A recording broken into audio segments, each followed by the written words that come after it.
All right, here we go. Phase 3, guys. All right, we're going to build our starting 11. All right, so now we are into what I would call the most important and the most exciting piece is let's start bringing in our community. Let's start focusing on our first practice.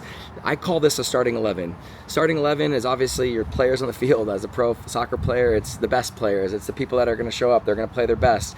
And this starting 11, I think we all have in our life. If I was to tell you right now, hey, I'm going to give you $1 million, all you have to do tomorrow at 6 p.m. is put 11 people on the field. That's it. I'm gonna give you $1 million. Every single one of us would be able to do it. That's the way that this works.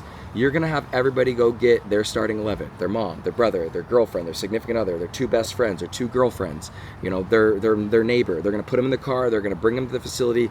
That is the mentality and that is the practice here.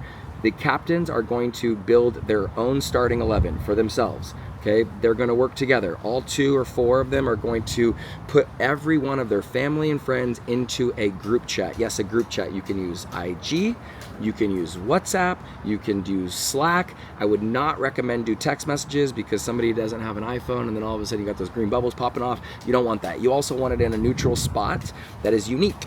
If you do run Sweat Pals, they do have a community channel. This is also very opportunistic, but more importantly, you want to keep this very accessible and easy, okay? So again, your captains are immediately going to start building their starting 11 of their family and friends, okay?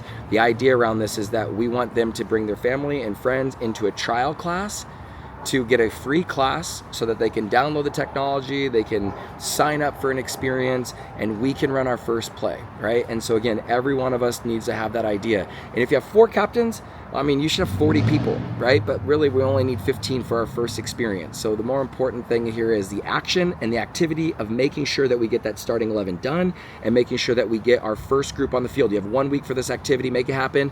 Let's kick it.